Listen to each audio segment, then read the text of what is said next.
Good morning, everyone. On behalf of the Department of MA English, DG Vaishnav College, I happily invite you all for today's webinar on postcolonialism and overview. I now invite our faculty, Ms. Lakshmi Ravindranathan, to deliver the welcome address and introduce the speaker.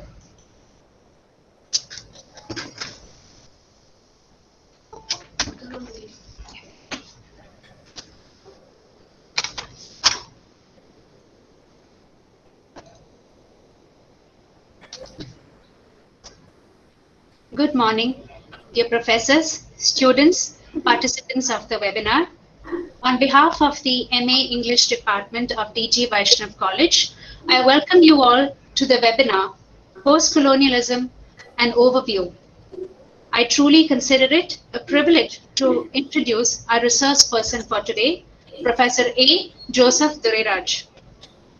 Professor Dorairaj is a professor of English and the Dean, School of English and Foreign Languages at Gandhigram Rural Institute. Sir was a Vice Chancellor acting of Gandhigram Rural University from September 2013 to May 2014. He was a Fulbright Scholar in 2014 and was also an Erasmus Mundus visiting scholar at the prestigious KU Leuven, Belgium, between May to June 2015. We are indeed honored to listen to Professor A. Dorairaj today, for his interest lies in theory. He is the author of Myth and Literature, the book Myth and Literature published in 2003. His other books include Interventions, Essay in Philosophy and Literary Theory 2006, Philosophical Hermeneutics 2011, and FAQs on Research in Literature and Language 2019. In addition, he has edited Critical Essays on Indian English Poets 2015, Essays on Gandhi 2019. His interest is not confined to the college level. He has even co-authored English textbooks for secondary students. He has even taught a course on philosophical hermeneutics of Gandhigram Literary Review, which is a peer-reviewed journal. He is the author of 51 articles in reputed journals and has written 8 book reviews. He has successfully supervised 16 PhD scholars and educated 95 PhD theses for scholars from various universities. Sir has delivered 12 endowment lectures in colleges in South India. He was visiting faculty at Osmania University, Hyderabad. He was a member of IGNOU's Research Council from 2007 to 2013. He was also a member of its Academic Council from 2013 to 2015. Sir's experience includes his term as chairperson of NAC Peer Team and was also involved in the preparation of the NAC Revised Accreditation Framework in 2017. Sir, we look forward to your views and your talk on postcolonialism. Thank you for accepting our invitation. I invite you to deliver your lecture.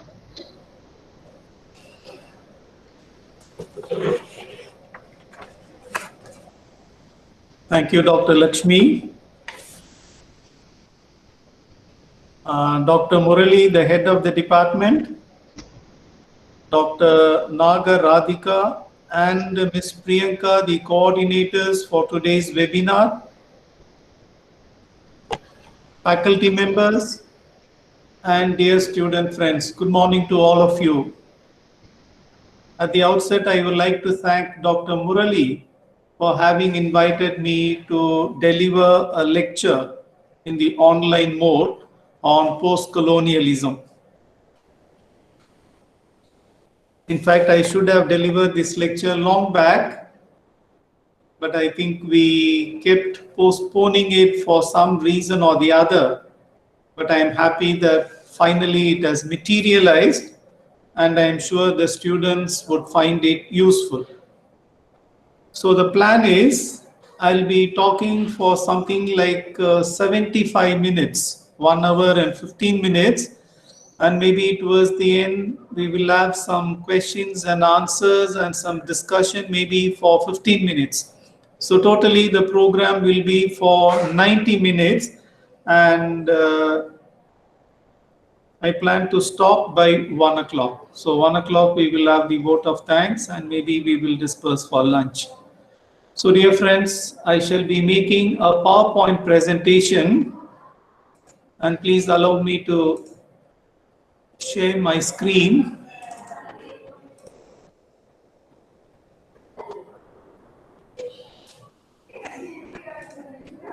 Is my screen visible to you? Yes, sir, it is visible. Okay, fine, thank you. Okay, dear friends, as it was announced, the topic of today's webinar is post-colonialism and overview. And I have divided my presentation into 6 parts. So first, I'll be answering 3 questions. In the first part of the presentation, what is colonialism? Why did colonization take place? And what is the link between colonialism and imperialism and colonialism and capitalism? So these 3 questions will be answered and this will constitute the first part of my presentation. In the second part of my presentation, once again, I'll be answering 3 questions. And what are the 3 questions? What is post-colonialism? And how do we define the prefix post in post-colonialism? And importantly, when did the era of post-colonialism begin? So these are the 3 questions that I would be answering in the second part of my presentation. In the third part of my presentation, which would constitute the bulk of my presentation, probably the most important section of my presentation, I'll be talking about some major issues, major theoretical issues in the domain of post-colonialism. And once I am done with that, very briefly, I'll talk about neo-colonialism. There is only one slide on neo-colonialism, so I'll be very brief.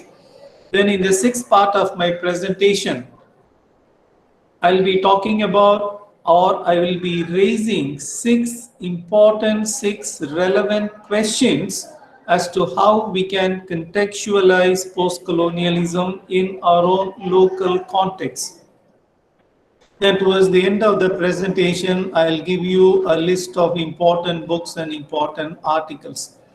So dear friends, this is the overview of my presentation. This is the scheme of my presentation. Now let us move on to the first unit. So in the first unit, there are 3 questions. How do we define colonization?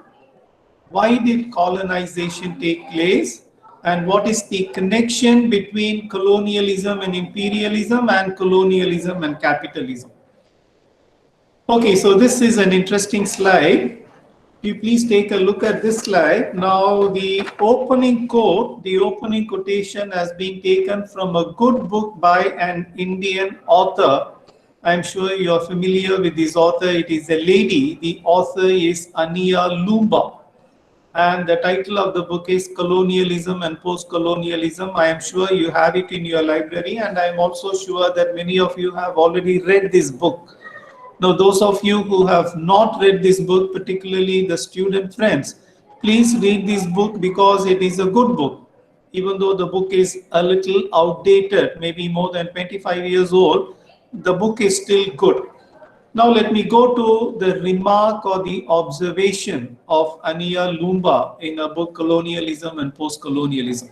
Okay, so if you look at the quote, she makes clear 2 issues. So the first issue is colonialism was not an identical process in different parts of the world. Now what does it mean by this statement?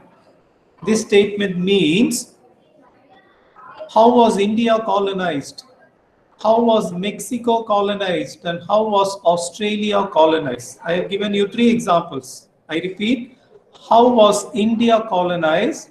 How was Australia or Canada colonized? And how was Mexico or how was Argentina or how was Brazil colonized? So which means the answer is not in an identical fashion. So that is why Ania Lumba observes it was not an identical process, because if you go to Australia, it was already a white population. So therefore the process of colonization was different from the process of colonization with reference to India and with reference to South America. Okay, so that is the first point that we have to bear in mind. The process of colonization was not identical. With black population, it was different. With white population, it was different. In the case of India, it was different. Now let us come to the major question. What was colonization? What happened during colonization? Now let us come to the major question. What was colonization? What happened during colonization? Now I'll give you a little example. I'll give you an analogy. Imagine in Chennai, because your college is located in Chennai, maybe in T Nagar or in Adayar. Okay, there is a rich man. I stress it is a man. He belongs to the dominant religion. He belongs to the dominant caste. And he has a lot of political clout. So which means he is a very powerful man. I repeat, he is a very powerful man in all senses. Politically, socially, culturally, financially. And next to his house, there is a vacant plot. And who owns that vacant plot? An ordinary person who is not politically connected, who does not belong to the dominant religion, who does not belong to the dominant caste. In other words, it is the other, avan, he. So what did this rich man do? One fine day, he encroached upon that piece of land and made it his own. Okay. Now this is not a strange story. Very often we read in the newspapers about such stories. So this is what happened during colonization. Please look at the second sentence. Ania Lumba writes, answering the question, what is colonization or what was colonialism? It was conquest and control of other people's lands and goods. Okay, in my example, an individual encroached upon another individual's land. Here it was an individual, but in colonization what happened was one country encroached upon the land of another country, one rich country, one dominant country, a country like England or a country like Spain or a country like Belgium. What did those countries do? They encroached upon the territory of weaker countries like India, like Sri Lanka, like Chile, like Argentina. Why? That we will discuss later. So which means we have to remember two things when we talk about colonization. Number one, the process of colonization was different with regard to different countries. And how do we define colonization? One country, one nation, a powerful country, a rich nation, forcefully occupying another country's land, either totally or partially. So this is colonization. And I'll give you some statistics. Now, Edward Said, S-A-I-D pronounced Said. All of you are familiar with Edward Said. Later, I'll be talking about Edward Said in detail. Now, Edward Said wrote a book with the title Culture and Imperialism, and he gives some interesting statistics. It is interesting, but at the same time, it is frightening. So, Edward Said writes, by 1914, that is beginning of the First World War, Europe held a grand total of roughly 85% of the earth as colonies. Staggering, mind-blowing, frightening. 85%, which means more than 3/4 of the earth was once colonized. And we have an interesting question. Who were the chief colonizers? Who were the culprits? Okay, the main culprits were England, Spain, Belgium, the Netherlands, and Portugal. If you take England, okay, I'll give you some examples. Who were England's colonies? Which countries did England occupy? You take India, you take Australia. So India and Australia were British colonies. You take Spain, the entire South America except Brazil. Brazil, because in Brazil they speak Portuguese. I'm sure you are familiar with Brazil and Brazilian football team. So Brazil was a Portuguese colony, barring Brazil, except Brazil, countries like Ecuador, Chile, Mexico, Uruguay, Paraguay, all these were Spanish colonies. What about Belgium? Belgium had conquered a few African nations, particularly Congo. And what about France? France had occupied part of Canada, French Guinea, Haiti, okay, and these were French colonies. Excuse me, sir. Yes? Sir, sorry to interrupt. So the PPT is not in slideshow mode, sir. It is still on the title slide.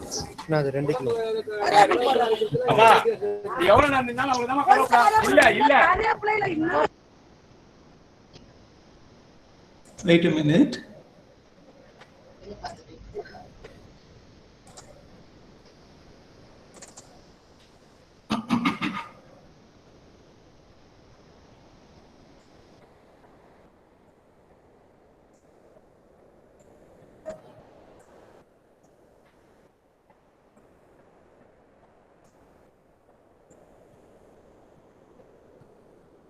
Can you see my PPT now? Yes, sir. The PPT is visible, but it's stuck on the first slide, the title slide.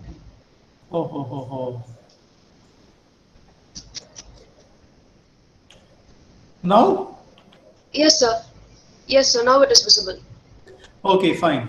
So, dear friends, I was in the last point. I was talking about the main culprits. I was talking about English colonies. I was talking about Spanish colonies, Belgian colony, Dutch colonies, and Portuguese colonies. So this slide, it answered 3 questions. It made it clear that colonization was not an identical process in different parts of the world. And what exactly happened during colonization? One rich country, one powerful country forcefully occupied another country's land, another country's territory. So it was territorial. Okay, then I also made this observation that more than 3/4 of the earth was under colonization. Of course, we have different colonizers. Fine.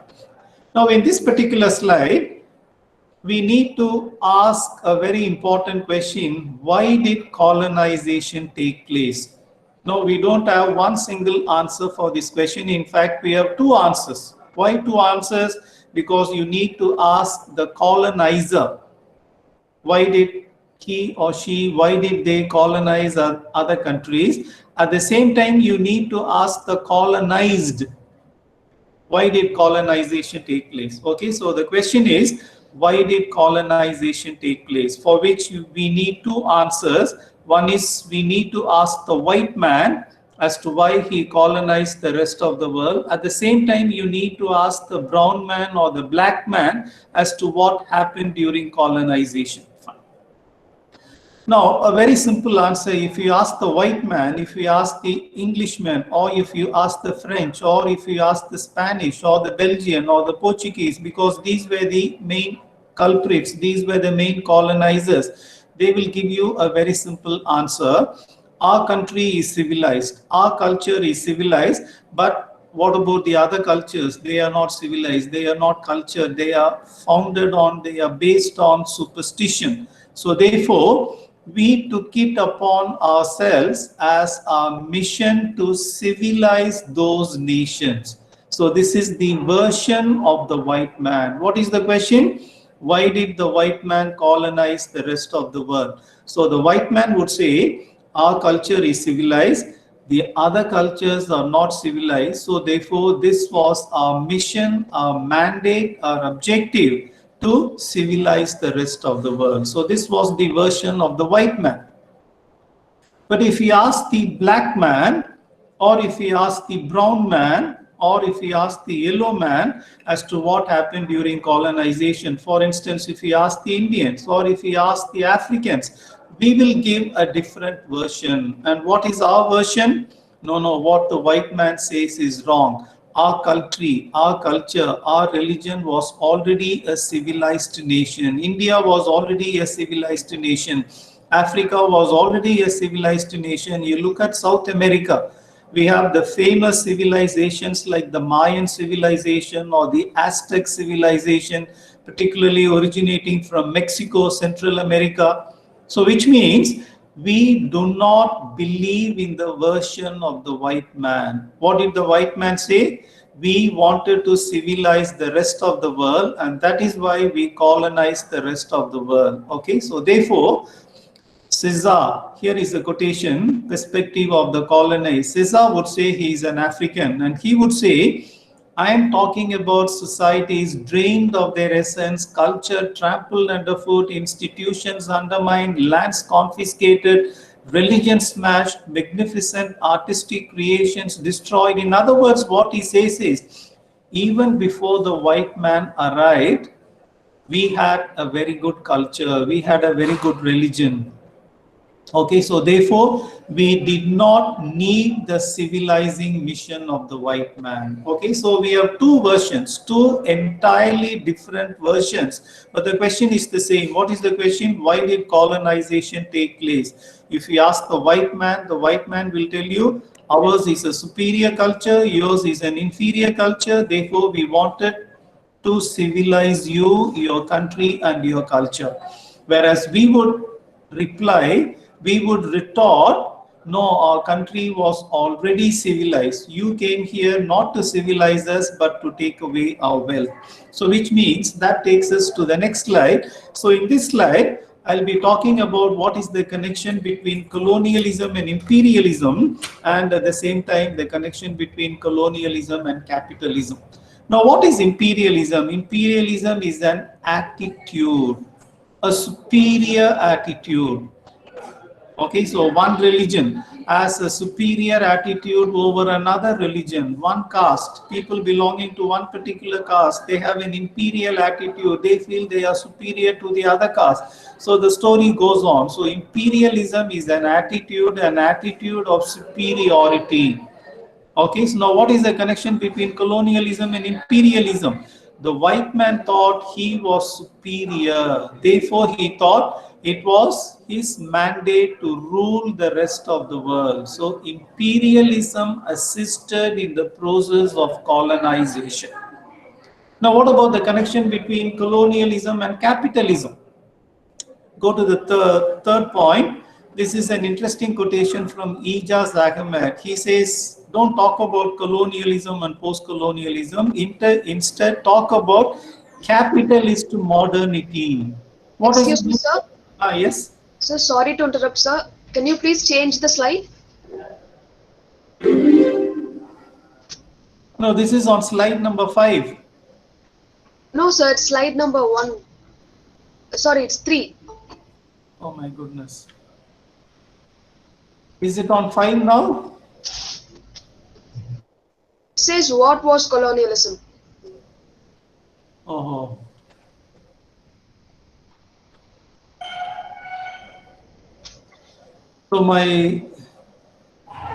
So it is stuck.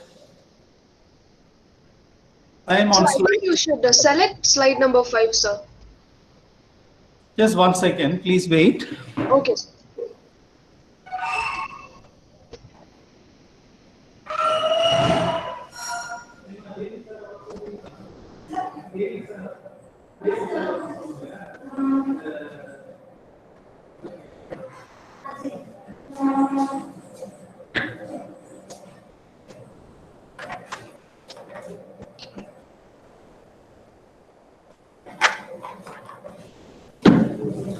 Now, please wait, I'll change my internet connection.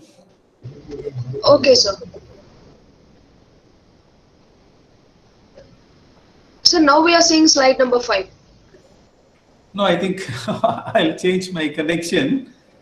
I'll shift to another connection. Right now I am on BSNL. I'll change.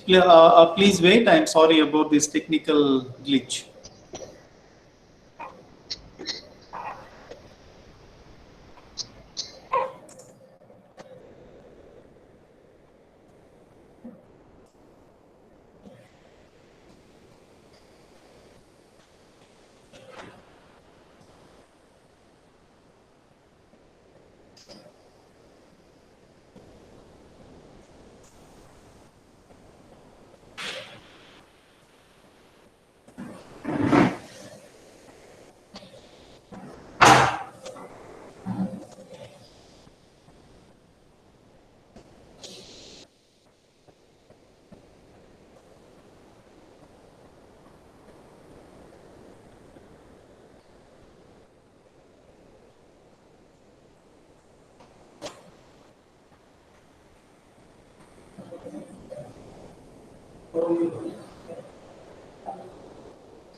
Sorry, slight move ஆகுதுன்னு சொல்றாங்க.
Am I audible now?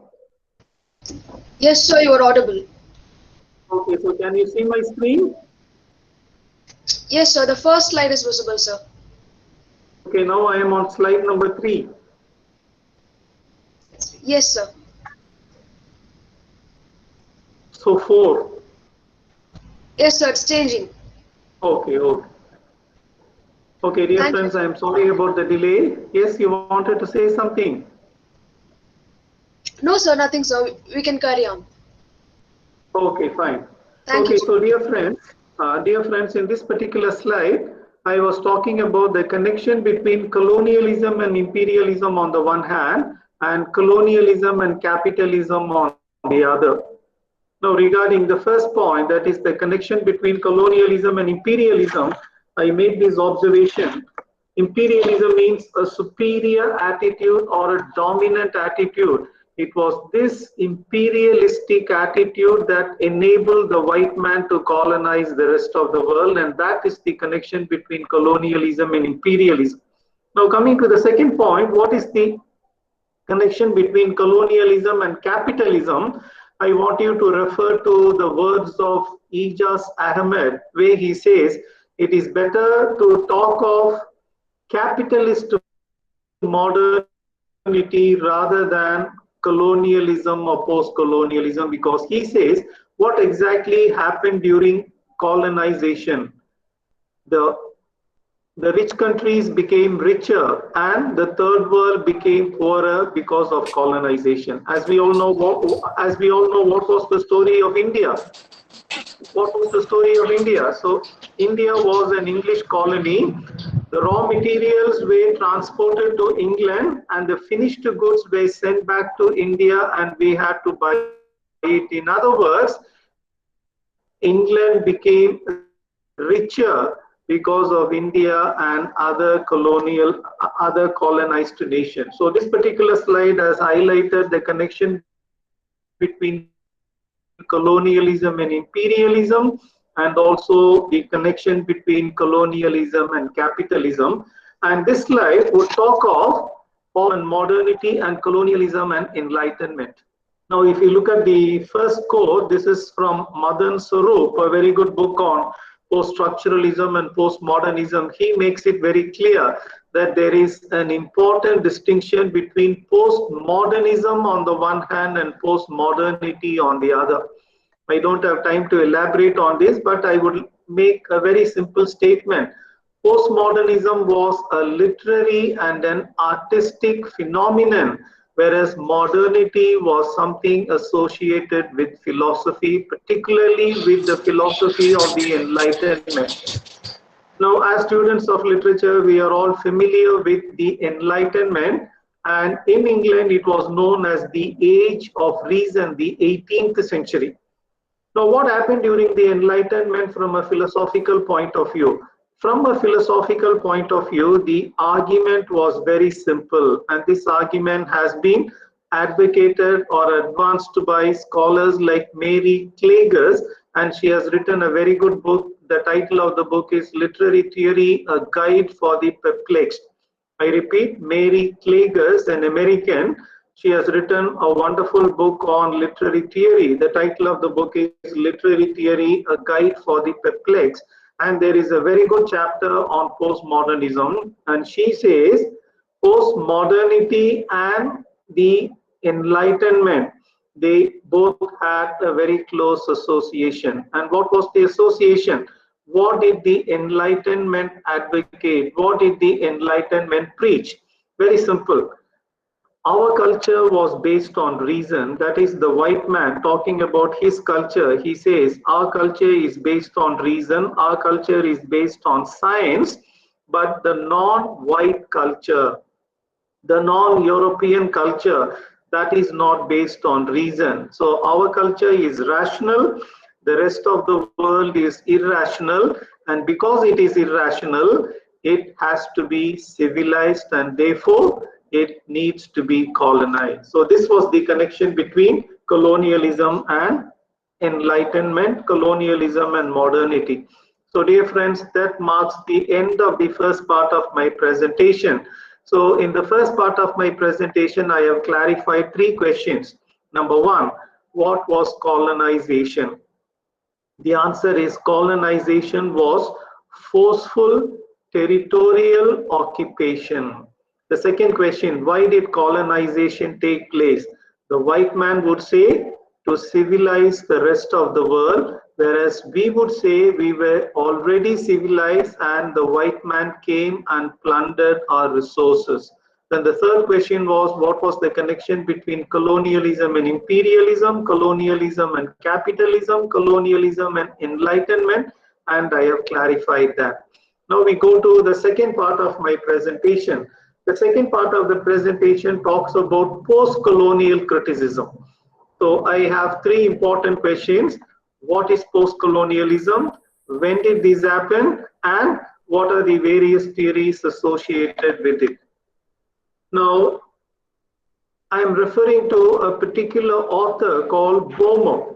She has written a book on post-colonialism and she has also written plenty of articles on post-colonialism. And if you go to the third paragraph on this particular slide, I am referring to Homi Bhabha. Now, Homi Bhabha, talking of post-colonialism, would tell you post-colonialism deals with three things. Number one, the processes of colonization, the effects of colonization, and how did we react to colonization. So this is the version of Homi Bhabha as far as post-colonial.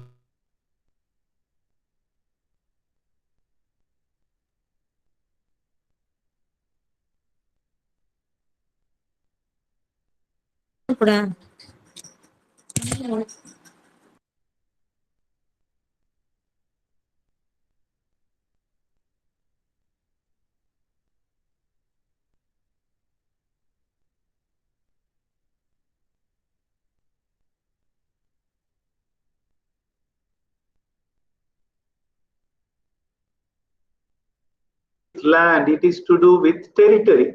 So which means some of you must be wondering, so when the land is given back, does it mark the end of colonization? So India was taken over by the Britishers. Australia was taken over by the Britishers. So at independence, after independence, when the land was given back to India, when the land was given back to Australia, would that mark the end of colonization? Now, this is a very interesting question. I'll be answering this question a little later. Okay, fine. So this slide talks about what was post-colonialism, and I would refer to Homi Bhabha, where Homi Bhabha says post-colonialism deals with three things. Number one, it examines or it analyzes the ways in which colonization took place and what was the impact of colonization, what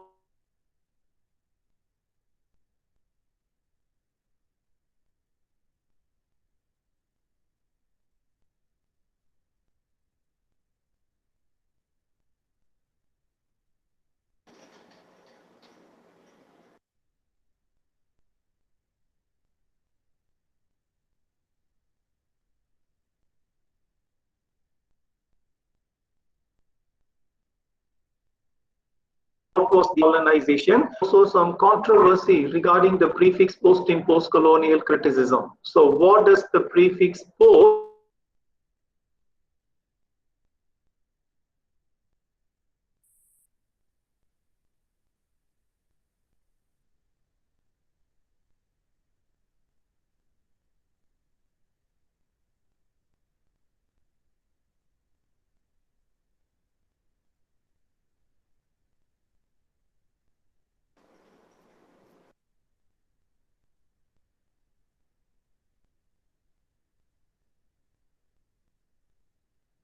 two meanings. Normally to seminar conference, so here post would mean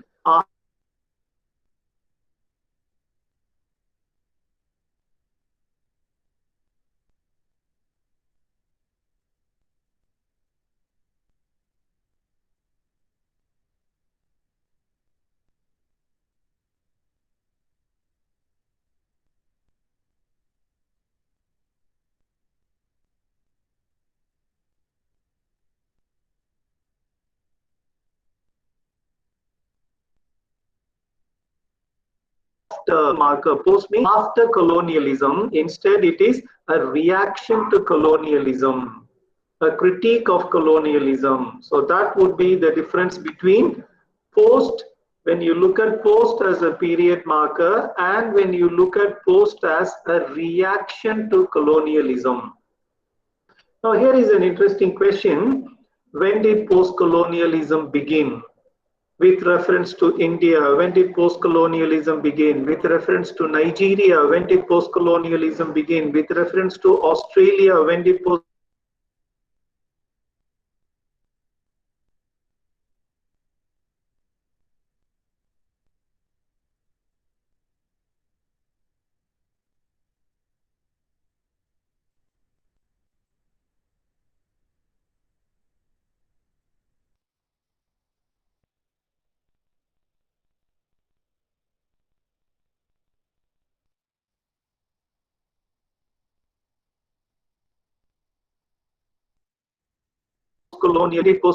apply to Nigeria? The same would apply to Australia. The same would apply to the South American nation. So which means before independence and after independence. So before independence, India was ruled by the Britishers. So that was the colonial period. After independence, when the Britishers left India, when we became independent, so that would mark post-colonialism. So this is one version, one answer to the question, when did post-colonialism begin?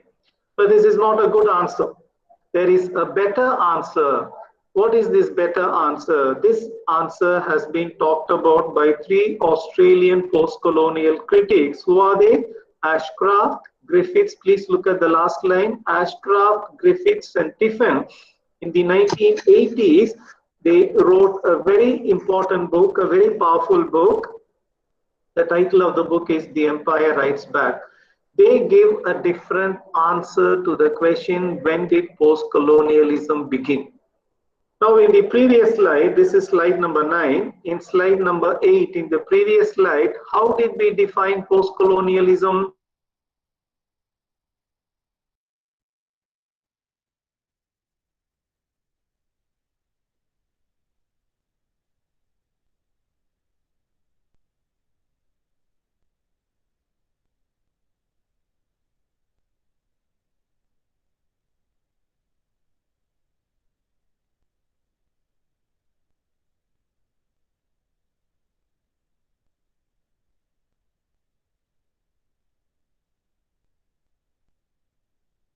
We have defined post-colonialism as something that attacked or resisted or subverted colonialism. Then we need to answer the question, when did post-colonialism begin, in a different manner, in a different fashion. Now India got independence in 1947. But what happened in 1857? 1857, we had the first war of Indian independence. So what was that? That was an attack on the colonial rule. Now, if you define post-colonialism as attacking the colonial rule, why do you wait till 1947? Even 1857, the first war of Indian independence, that could be construed, that could be regarded, that could be interpreted as the beginning of post-colonialism. I would even argue, why 1857? Even before that, in Tamil Nadu, in Vellore jail, the prisoners revolted against the Britishers. That also could be construed, that also could be looked at as the beginning of post-colonialism. So which means, dear friends, the question is, when did post-colonialism begin? We have two answers. An easy answer is, when the country became independent, the era of post-colonialism began. So this is a simple answer, not a very happy answer. A better answer would be, if you define post-colonialism as an attack on colonialism, then why do you wait till independence? Even before independence, that is in India, 1857, the first war of Indian independence, or even before that, the Vellore riots, the Vellore prison riots. Okay, so that could marked the beginning of post-colonialism?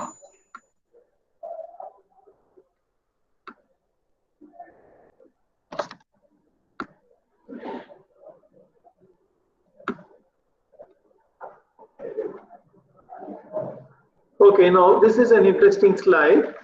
The three important names in post-colonial studies. Okay, so we have a lot of other scholars, okay, but according to Robert Young is a Britisher. He wrote a book called White Mythologies, and in this book, he talks about the three big names in post-colonial studies. In fact, he calls them the Holy Trinity. Who are they?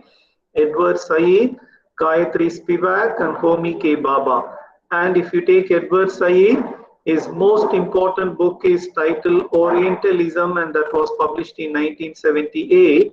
In fact, it is this book, Orientalism, that was published in 1978, that inaugurated the discipline of post-colonial studies. To start with, it was established in American universities. Then other universities across the world, they also introduced the Department of Post-Colonial Studies.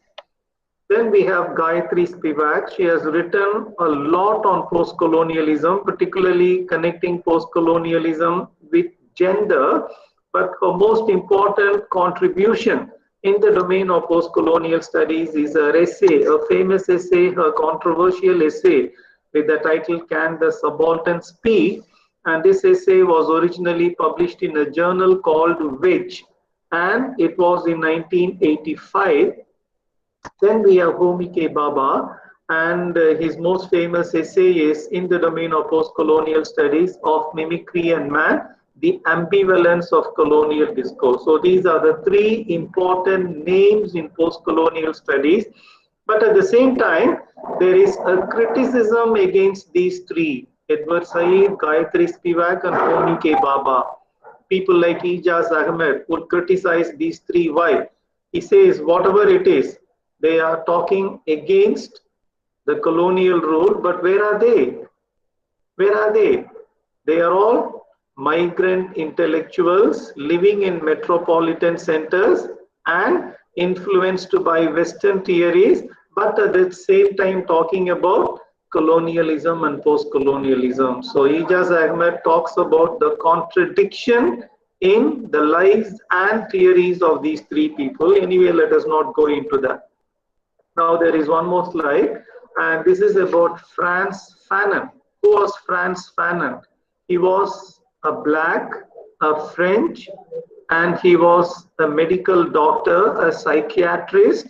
Even though he was French, he was not from the mainland France. He was from Algeria, okay, and he died very young.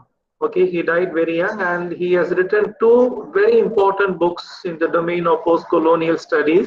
In 1963, he came out with a book called The Wretched of the Earth, and 4 years later, that was 1967, he came up with another fantastic book called Black Skin and White Mask. Now, I want to highlight one important idea from his first book, and that is, you please go to line number 3 and 4. What I have printed in red, he says, after independence, what happened? He says nothing happened. There was no change. You take India. Was there any change after independence? No change. Earlier, the white man ruled.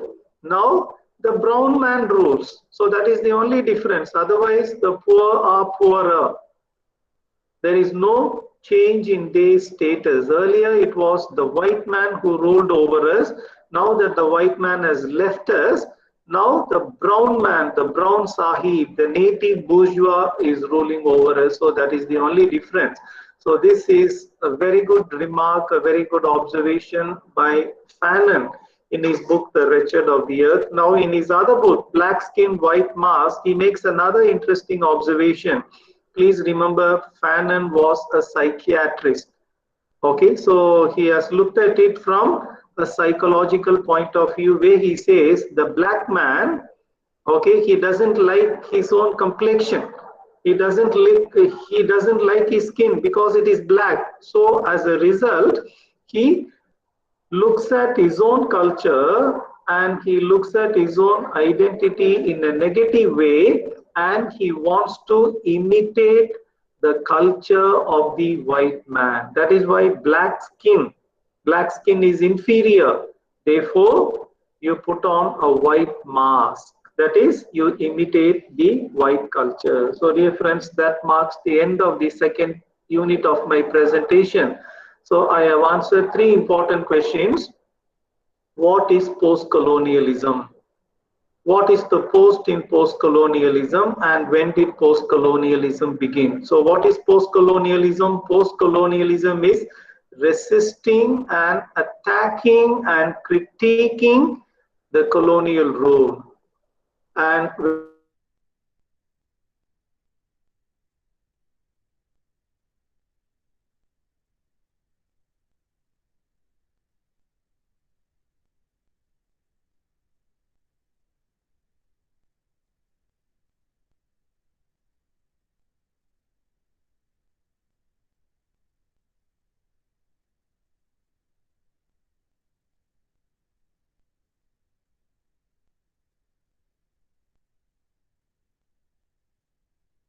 resisting once you presentation, some of the major themes in post-colonial theory. I'm sorry, I don't have time to go through all the important concepts, but let me highlight some of the important concepts in post-colonial theory.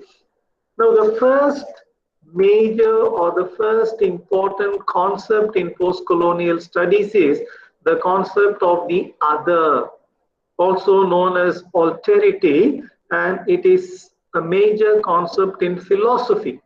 Originally, it is from philosophy, particularly you look at the second line, Hegel, a German philosopher, and Sartre, a French philosopher, they talked about the concept of the other. Now in India, what is happening? We talk of us and them, I and he, na, avan. Who is this avan? Who is this he? Who is this them? He does not belong to my religion, therefore he is the other. He does not belong to my caste, therefore he is the other. He does not echo my ideology, therefore he is the other, which means the other is inferior. I repeat, who is the other? He, they. Okay, you go to some places. Okay, what happens? We say, oh, the other, he, they, them. What does it mean? What does it imply? Okay, they are inferior. Why? They do not belong to my religion, therefore they are inferior. Oh, they do not belong to my caste, therefore they are inferior. And in gender, Simone de Beauvoir talks about it in the second sex. Men talk of women as the other. So the other means inferior. Okay, so look at the second paragraph.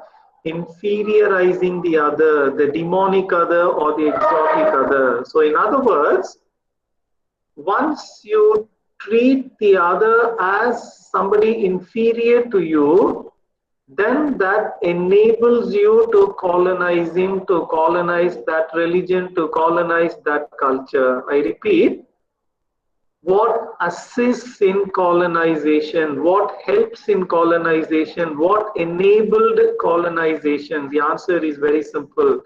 You make the other person inferior to you. You otherize, otherize, you otherize. You make the other person inferior. Once the other person becomes inferior, then that gives you power or hold over the other, and that enables you to colonize him or colonize her. So therefore, a major concept in post-colonial studies is the concept of the other or the concept of alterity, and it means inferiorizing the other. And once the other is inferiorized, that gives you control, domination over the other person, and you can colonizing or colonizer. Okay, now representation and resistance. I'll put it in very simple terms. You take the African. What did the African think of himself? What did the African think that the white man thought of him? And how was the African represented to the world? So we have three questions. What did the African think of himself? So that is the first question. And what did the African or the Indian or the South American think the white man thought of him? And how was the Indian or the African or the South American represented to the rest of the world? So we have three important questions. Fine. Now, behind this, there is a very simple psychology. Now, imagine a teacher or a parent repeatedly tells his child or her child or his or her student, you're no good, you're worthless, நீ எங்க உருப்பட போற. So what happens? First time the child hears this, nothing happens. But when the child hears it, let us say for the 200th time or for the 300th time or repeatedly over a period of years, then what happens? The child or the student begins to internalize, yes, I am inferior, yes, I am worthless, yes, I am no good. Okay, he or she begins to adopt a negative view of himself or herself, and this is exactly what happened during colonization. The white man kept telling the black man or the brown man, you're no good, you're inferior, you're not civilized, you're not cultured. So what happened? We began to internalize this negative image of ourselves, and it was this image that was conveyed to the rest of the world. Okay, oh India is a land of sadhus and snake charmers. India is a land of elephants and tigers. India is not a land of culture and civilization. Okay, so this is how India was represented to the rest of the world. So therefore, look at the last line. Definitely this is a false representation or a negative representation or a distorted representation, and this negative representation has to be contested, has to be critiqued, and has to be subverted and overthrown. Okay, Orientalism. Earlier I made it very clear, when did post-colonial studies begin as a subject, as a discipline? It was only after the publication of Edward Said's Orientalism. Okay, and I'm sure your library has a copy of this book. Please read, and please read the introduction or the preface where Edward Said makes it very clear. Two things. He makes clear two things. What is it? Please look at the second line of this slide. What is Orientalism? A discourse of the West about the East. And in the introduction to the book, Edward Said makes it very clear that he has followed Michel Foucault's theory of discourse and power. Okay, so what is this? Look at the first line. What is Orientalism? A discourse of the West about the East. In my earlier slide, I said, how did the white man represent the black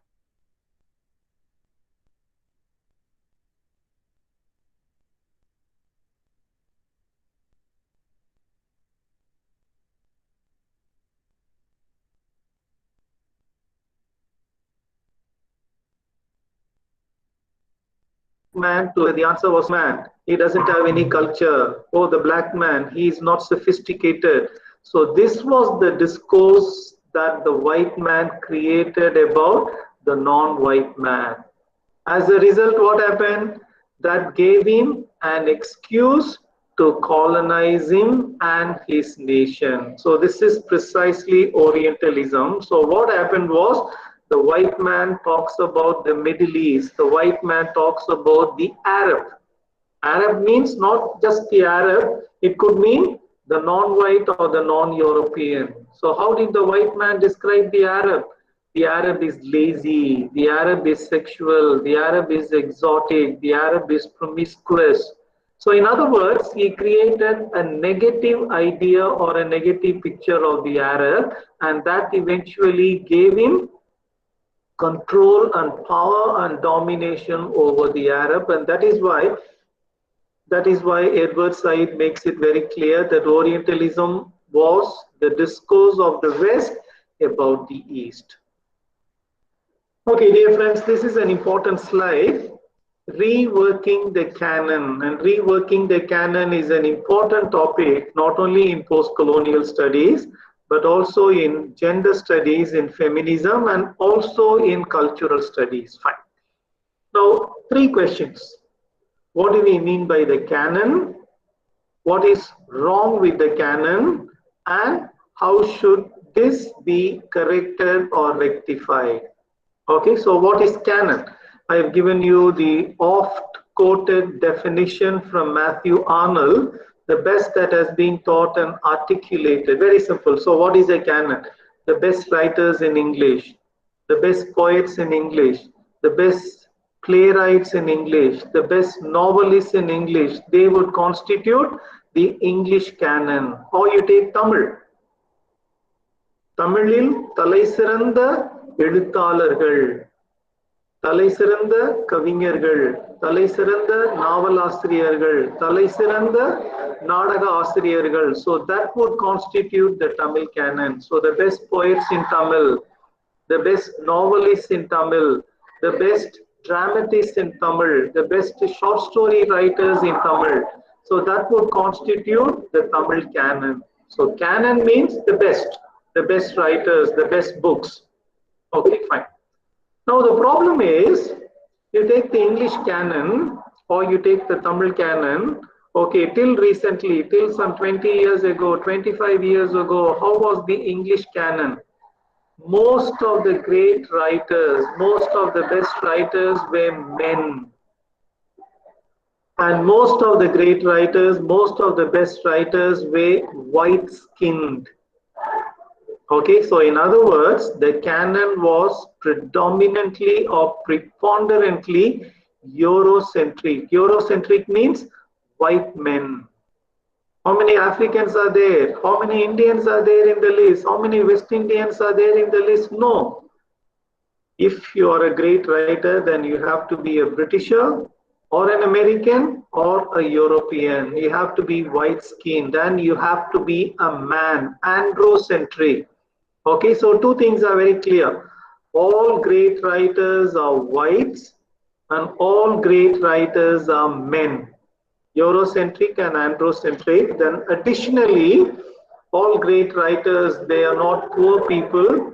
We don't have Dalit great writers, we don't have tribal great writers, we don't have poor great writers. Most of the great writers, predominantly, they are from well-established families, rich families, and they also practiced heterosexuality, homophobia. Fine. So two things I have clarified. Canon means great writers and great books. And what is wrong with this list? This list, we find that most of the great writers are whites and most of the great writers are men. Now, we are not happy with this list. Why? Because you want to find out the 10 best poets in the world or 100 best poets in the world. You find Chaucer's name there, you find Dante's name there, you find Virgil's name, but you don't find Thiruvalluvar's name. You don't find Bharadiyar's name. ஏன் பாரதியாரை விட்டுட்டாங்க? ஏன் திருவள்ளுவரை விட்டுட்டாங்க? அவரு great writer இல்லையா? ஏன் விட்டுட்டாங்கன்னா ரொம்ப சிம்பிள், அவருக்கு வெள்ளத்தோல் இல்ல. He is not a white man, therefore Bharadiyar's name was not included. Thiruvalluvar's name was not included. Why? Oh, he was an Indian, he was not a white man. அதுல ஏன் பெண்கள் பெயரே இல்ல? Why is it? Androcentric. Okay, so which means the list is not okay. Therefore, we need to prepare a new list. The canon needs to be rewritten. The canon needs to be reworked. The canon needs to be reformulated. And I already made it clear, reworking the canon or rewriting the canon. This is one of the agenda of post-colonial studies and also of feminist studies and cultural studies. Okay, so now we have to modify the list. How will you modify the list? There are two ways of modifying the list. One is very simple. Okay, here is a list of 100 great authors. So what do? Okay, you remove two names and you replace those two slots with Indian names. You remove one name and you replace that vacant slot or empty slot with an African name. கொஞ்சம் அடித்தல் திருத்தல், ஒரு பேரை எடுத்துட்டு இன்னொரு பேரை போடுறது. Now Bill Ashcroft, okay, earlier I referred to three people, Ashcroft, Tiffins and Griffiths. They say this is not a good way of rewriting the canon. Instead, they advocate a different method which is much better than merely adding a few names and deleting a few names. They argue, first, rework the parameters, rework the guidelines, come up with revised parameters, come up with revised guidelines. You ask a very simple question. Why was Shakespeare included and why was Thiruvalluvar excluded? Why was Dante included and on what basis was Bharatiyar excluded? First, you set right the guideline.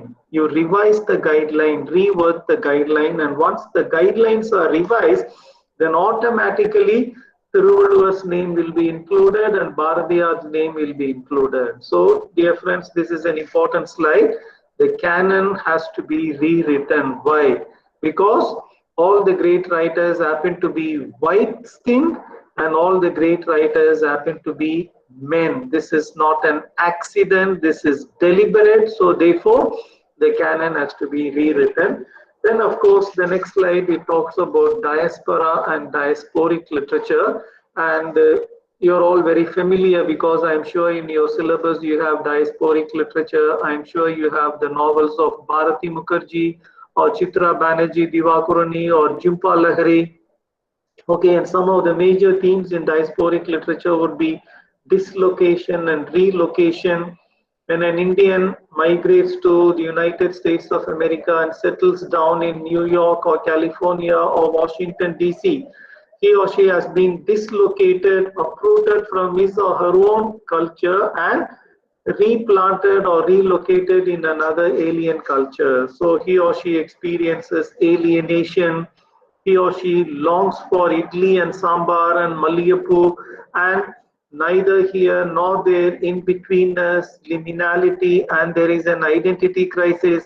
Am I an Indian, or am I an American, or am I an Indian American, or American Indian? So these are some of the major themes in diasporic literature. Then we come to decolonization. Now, if you remember, earlier I asked a question. The second part of my presentation, I talked about post-colonialism. I asked an important question. I said, I'll give you the answer a little later. Now, two questions. How did we define colonization or colonialism? One rich country or one powerful country forcefully occupying another country's land. This is colonialism or colonization. So what is post-colonialism? நீ எங்க லேண்டை ஆக்கிபை பண்ணிட்ட, அந்த லேண்டை திருப்பி கொடுத்துட்டா colonization is over. You had occupied our land forcefully. Now with independence, you have left our country and you have given the country back to us. So does that mark the end of colonization? The answer is yes and no. You have given back the land. Yes, so it was our land. You came and took away our land. Now with independence, we have given the land back to us. Fine. So that is only at one level. But what about the epistemological dimension? Okay, so which means when we talk of colonization and post-colonialism, when we talk of colonization and decolonization, we have to look at it at two levels. We have to look at the physical level and we also have to look at the mental level, the epistemological level or the ideological level. Land திரும்ப கொடுத்துட்டாங்க. But that does not mark the end of colonization. What about our thinking? Our thinking is still slavish, colonial. So that also has to change. அப்பதான் உண்மையான decolonization or post-colonialism வரும். So true decolonization would mean, or true post-colonialism would mean, not just physical, that is giving the land back to us. It is more than that. It has to happen at the mental level, it has to happen at the intellectual level, it has to happen at the ideological level, that is epistemological level. So decolonization has to take place, number one, at the physical level, and that has already taken place, giving the land back to us. But it doesn't stop with that. There is one more level, a higher level, that is the intellectual or the ideological or the epistemological level, and that is true decolonization. Okay, fine. Now I would want to talk of internal colonization, and this is an important issue. This is an important issue because people rarely talk about internal colonization.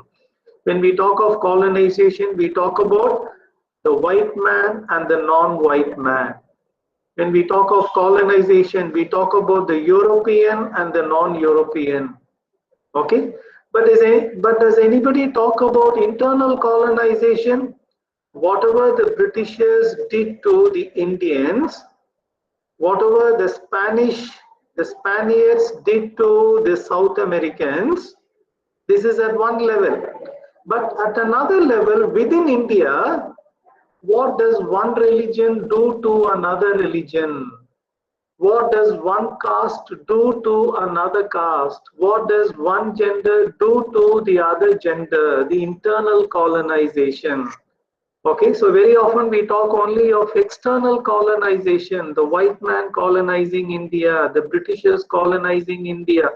Within India, on the basis of religion, on the basis of caste, on the basis of ideology, right wing, left wing, on the basis of gender, there is colonization. But very rarely we talk about it. For us, colonization means the Britishers colonizing India. No, within India, one religion is dominating and colonizing the other religions. One caste is dominating and colonizing the other caste. The male gender is dominating and colonizing the other gender. We rarely talk about it, and this also should be included in discussions of colonization and decolonization. Okay, so dear friends, that was the third part of my presentation, wherein I talked about some important issues. I talked about four major issues. I talked about the concept of the other, the alterity, where we say avan, the other. The other means someone inferior to me, and that becomes an excuse to colonize him or to colonize her. Then I also talked about reworking the canon, how the canon is preponderantly Eurocentric and androcentric, therefore it needs to be rewritten or reformulated. Then I also talked about representation and resistance. What does the Indian think of himself? What does the African think of himself? And what does the Indian think that the white man thought of him? And how were we represented to the rest of the world? Representation and resistance. And finally, I also talked of internal colonization. Now let me move on to the fourth part of my presentation. There is only one slide. Okay, so neo-colonialism. We have talked of colonialism, we have also talked of post-colonialism, and there is something called neo-colonialism. And this was a term coined by the first president of independent Ghana, an African country, Nkrumah.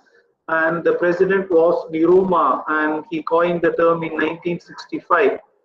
What is this neo-colonialism? Look at the fifth line printed in blue. Colonialism by other means, mainly economic. What does it mean?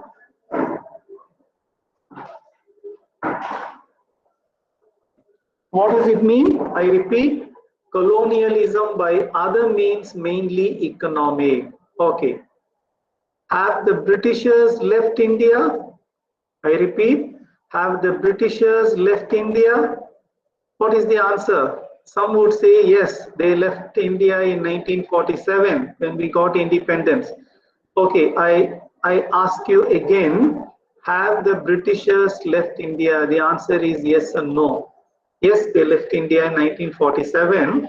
They went out through the main door, but they have come back through the back door.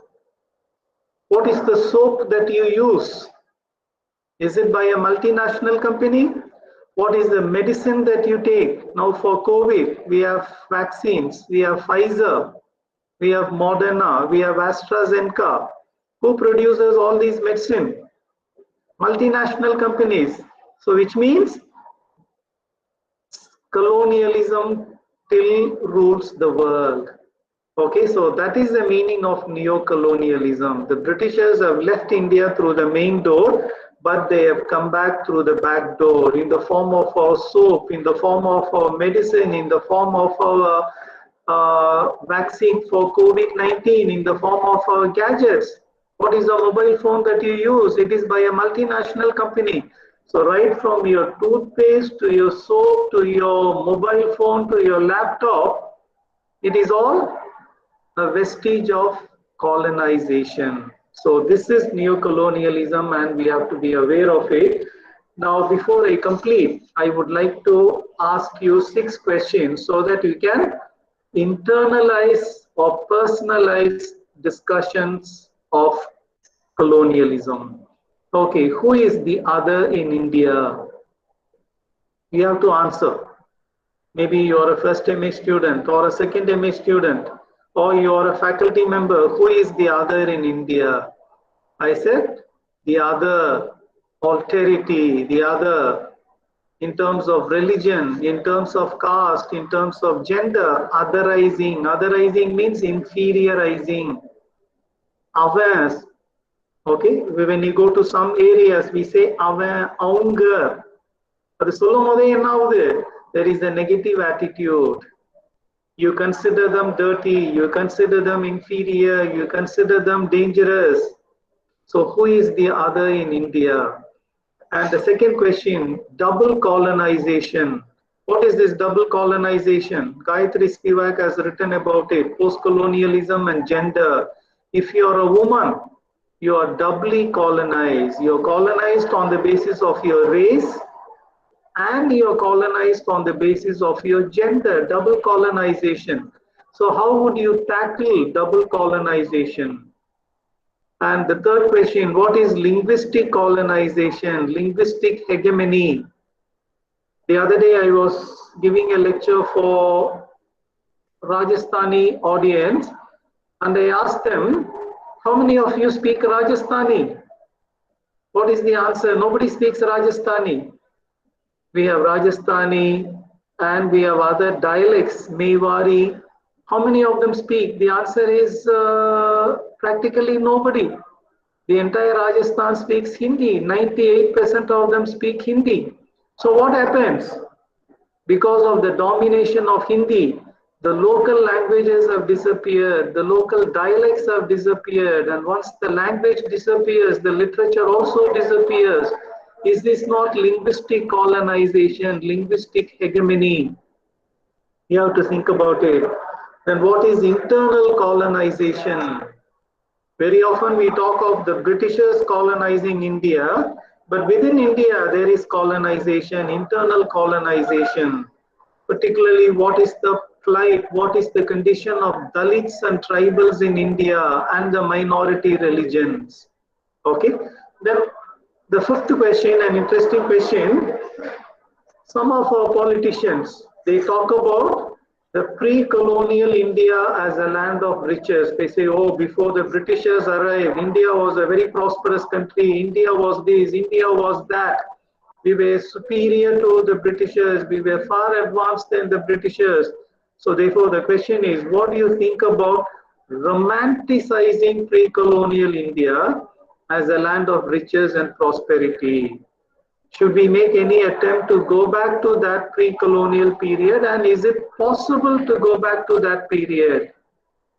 If I ask you, maybe you're 20 years old, first MA student or second MA student, is it possible for you to go back to your childhood days? So similarly, is it possible for a nation to go back to its pre-colonial era? Okay, then the last question, what are the different forms of modern colonization? I gave you some examples. Colonization can come in through medicine. Colonization can come in through literary theory. Colonization can come in through your COVID vaccine. Colonization can come in through your gadgets, through your mobile phones, through your laptops. So what are the different forms of modern colonization? Give some examples. And dear friend, this is my last slide. Some of the important books in the domain of post-colonial studies. So the first one, all of you should read, even though it came out towards the 1980s. The title of the book is The Empire Writes Back by three Australian critics, Ashcroft, Griffiths, and Tiffin. Then the third one is by a woman, Boehmer. Elec Boehmer is a very good book. The title of the book is Colonial and Post-Colonial Literature, Migrant Metaphor. Then you have the Cambridge Companion to Post-Colonial Literary Studies, edited by Neil Lazarus. And I have already referred to Ania Lumba's book, a good book, a little outdated, Colonialism and Post-Colonialism. Then in the Beginning Theory series, Peter Barry has written Beginning Theory. Then the Beginning series, John McLeod has come up with a good book, Beginning Post-Colonialism.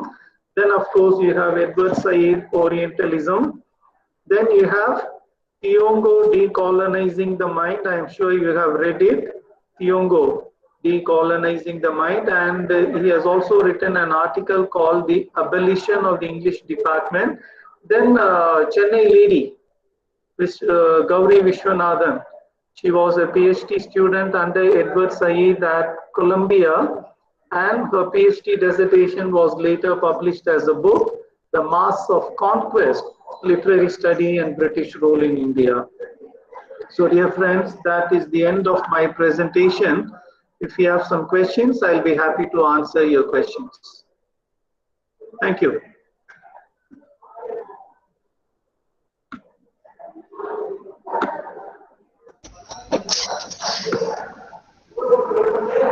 Thank you, sir. Participants, if you have any questions, you can post them in the chat box.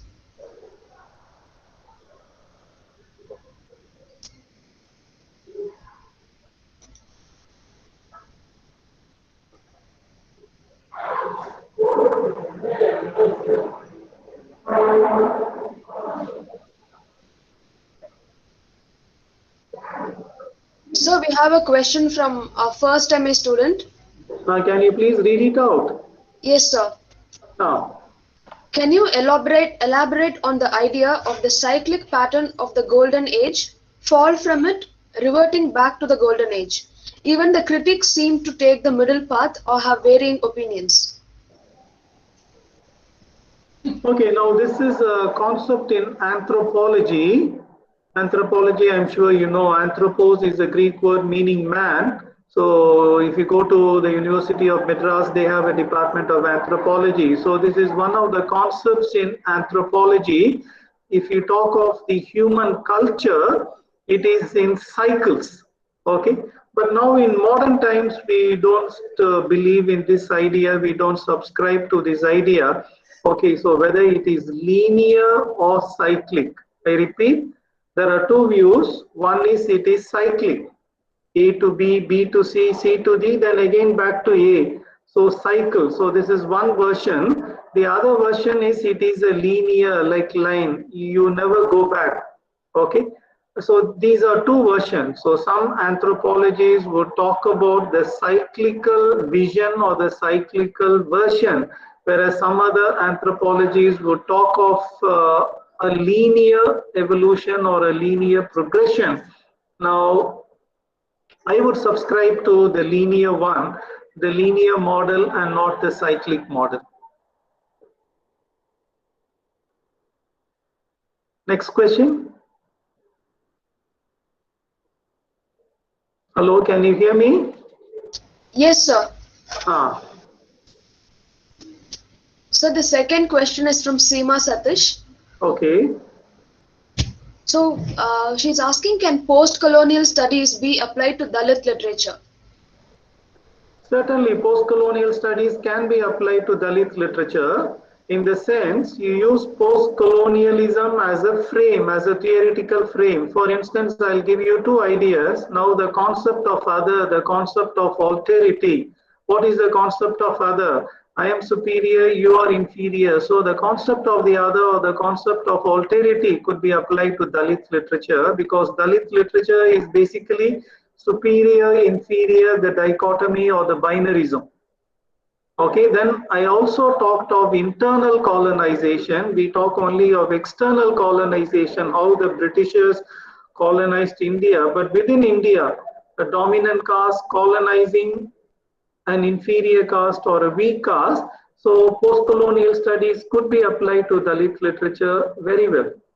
And it serves as a good theoretical framework or a good theoretical matrix. And you can certainly apply this and go ahead and do this.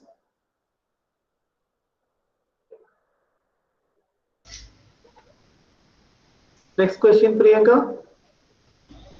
Sir, Anushya has a question. Yes. Can you explain the term hybridity? Okay, the term hybridity. Now, hybridity has something positive and at the same time it has something negative. But first, the term is associated with Homi K. Bhabha. Bhabha, I have already referred to him when I talked about the three big names in the domain of post-colonial studies. We have Edward Said, who is a Palestinian American. We have Gayatri Spivak, who is an Indian but now settled down in New York, Columbia University, and we have Homi K. Bhabha, who right now teaches at Harvard. Okay, it was Homi Bhabha who talked of hybridity, and there is another word, liminality, Liminality. Liminality is a term that is used in anthropology. What is this hybridity? Okay, now you take the IT people working in the IT sector. They go to the United States of America, particularly California. Okay, now what is their identity? They are neither Indians nor Americans. So to put it positively, they are both Indians and Americans. So hybrid, part of this and part of that. So that is the meaning of hybridity. Okay, fine. Now, as I said a short while ago, the term has a positive meaning and at the same time the term has a negative meaning. It has a positive meaning because I am not talking of only one culture, one religion, one language. I have embraced another culture, another religion, another language. So there is the element, there is the dimension of hybridity. So hybridity is good because you have gone beyond, you have crossed over, you have transcended your culture, your language, your identity, and you have embraced another culture, another religion, another language. So that way you are rich, you are enriched. So that is the positive dimension about hybridity. But at the same time, there is this negative dimension about hybridity. In fact, I refer to it when I talked about the three big names in post-colonial studies. Ijaz Ahmed, for instance, and Appaya, for instance, they have written against the concept of hybridity. Now, an IT person, an IT engineer can talk of hybridity. Imagine a carpenter has gone from Chennai, a carpenter has gone to Dubai. Okay, can he talk of hybridity? No, he can't talk of hybridity. It is okay for a rich IT engineer living in California to talk of hybridity.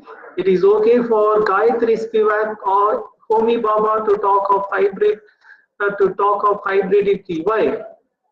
Because they are rich, they are intellectuals, and that is why the term migrant intellectual is used. They are sitting in an American university and talking of hybridity. But I made it very clear, this will not apply to a poor carpenter who went to Dubai from Chennai. He will not talk of hybridity. So therefore, the term hybridity has something positive and at the same time negative. So therefore, we have to be very careful. We should not get carried away by the use of the term hybridity. And that is why the accusation against people like Gayatri Spivak is this: oh, they are talking not only about Gayatri Spivak, even Gauri Vishwanathan. Gauri Vishwanathan, in her book The Mass of Conquest, he says the British introduced BA English and MA English not with a noble purpose, but with an ulterior purpose. Okay, so this is a basic argument. But why is she still in Columbia? Why is Gayatri Spivak still in Columbia? Gauri Vishwanathan should have come back to Chennai. Gayatri Spivak should have gone back to Calcutta. So sitting in a Western American university, using the theories of post-structuralism and Derrida, they are talking of hybridity. So this is a contradiction. So therefore, we need to be aware of this, the negative dimension and the positive dimension. Thank you. We have two similar questions from Rajlakshmi, Jyoti, and Amalai. They would like to know the ways to get rid of internal colonization. Internal colonization. Okay, so two things. Number one, first we have to become aware of internal colonization, and the only way we can fight against internal colonization is through ideological battle. First, it has to be through ideology, and it has to spread to other dimensions as well. So first, this awareness, this consciousness that there is internal colonization. Okay, people are colonized on the basis of religion. People are colonized on the basis of culture. People are colonized on the basis of language. People are colonized on the basis of gender. So first is awareness, this consciousness. Okay, then the ideological battle should begin. Okay, but unfortunately there is not much space in India for this ideological battle, because immediately you will be branded as an anti-national, but we have to do it. Okay, so that is the only way that we can counter internal colonization. Okay, sir. So this is just a continuation. Nisha thinks India still has hierarchy in caste system. So aren't we still colonized until we find a breakthrough from this caste system? She would like to Precisely, this is what I have been repeating. We talk only of external colonization, but we do not talk of internal colonization. And Simone de Beauvoir already in the 1940s has talked about internal colonization in terms of gender. So in terms of gender, in terms of caste, in terms of religion, in terms of ideology, there is internal colonization, and we have to become aware of it first and fight against it. We have to do it. Okay, so now what can we do as academicians and intellectuals? Okay, so what we can do is, okay, maybe at the level of your institution, when you revise your curriculum, maybe you can introduce a paper on Dalit literature, on subaltern literature, and thereby making the students aware of the fact that there is something called internal colonization. So this awareness should come in. Then you have to critique at the ideological level. Not that you have to go to the street and protest and break a few tube lights and other things. No, not that way. Okay, so awareness followed by a critique of ideology. So this is the way to fight it. Thank you, sir. We have one last question. You're Jayesh welcome. would like you to elaborate on how gender plays a role in internal colonization. Okay, now what I would suggest is you please go back to Simone de Beauvoir. She has used the term internal colonization on the basis of gender, and you go to Gayatri Spivak. She has written extensively on post-colonial criticism and gender. In fact, this is a pioneering work because post-colonial studies, and she has added a new dimension, a new angle, the gender dimension or the gender angle. So she has written a lot, has contributed a lot, joining post-colonialism with gender studies. So this is an important dimension, and you can do a lot in this area. Gender colonization on the basis of gender. A lot of projects have already come up.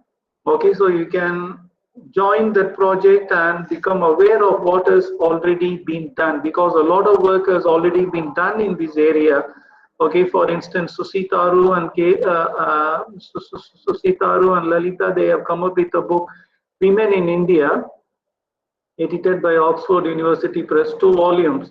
Okay, the book is at least 30 years old, but it was a major project, a major breakthrough.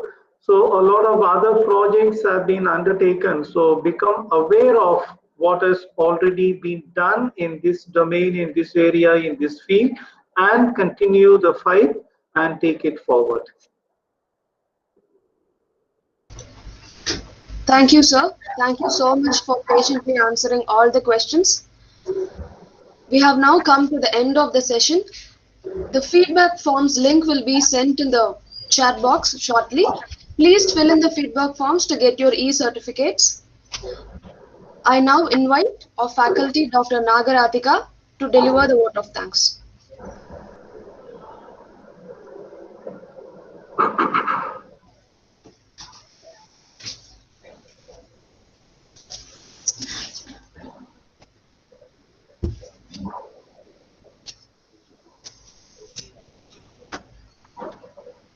Good afternoon. As Ms. Priyanka just mentioned, I'm Dr. Nagaradhika, and I'm faculty of the Department of MA English, DG Vaishnav College. I hope, like me, you all enjoyed the talk today. I consider it an honor that the opportunity to propose this vote of thanks on behalf of the Department of MA English, Vaishnav College, fell upon me. First, we would like to thank the Secretary of the College, Shri Ashok Kumar Mundra, and our Principal, Dr. Santosh Babu, who have supported us through our endeavor. We want to have on record a deep sense of appreciation for Professor Joseph Dorairaj, who shared with us his expertise on postcolonialism. In an age where any form of critical theory is spoken of in multi-syllabic words that cloud understanding and make one rush today to Google for meanings, you were a breath of fresh air, sir. An air of clarity and clear organization. We are fortunate to have traveled the globe with you, both in breadth and in time. Understanding as we took breaks to look at the way colonialism panned out, ranging from trade to genocide. From the exteriority of the landscape, you took us into the effect of colonization on the mindscapes of the colonized. After we listened to you today, we have come to appreciate why your talk was so popular amongst both academics and students alike. Once again, sir, thank you for giving us the opportunity to listen to you. We would like the august audience whose overwhelming response has left us humbled today. They have played their role of an engaged and cooperative gathering, keeping us motivated through the program. They say you don't thank your own, but I would not have performed my duty if I did not mention our colleagues. If it not for the dedication of our two young faculty, Ms. Priyanka and Ms. Lakshmi, who worked long hours under the able tutelage of our head, Dr. Murali Ganan, it would not have been the success that it was. Especially Ms. Priyanka, who single-handedly managed the logistics of conducting work in the digital space. And finally, our gratitude is due to our students, a wonderful group of human beings who keep us driven to deliver our best. Thank you, sir. Thank you. It was a pleasure addressing your students. Thank you, and thank you for the opportunity. Thank you, sir.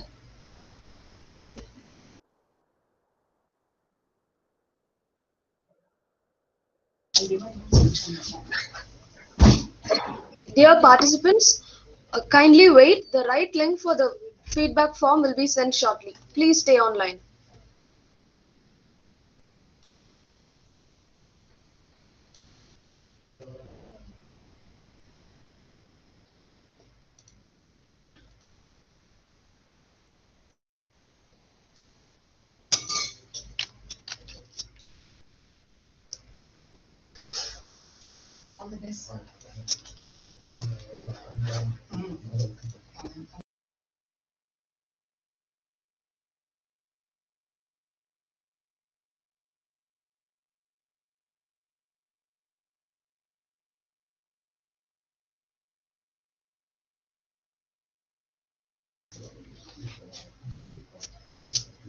Yes, the link has been posted. Please fill in your feedback form to get your e-certificates. Thank you all for joining for today's session. Hope to see you all soon in our next webinar. Thank you, everyone.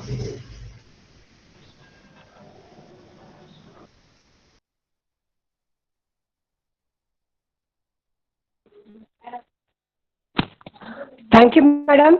Thanks a lot.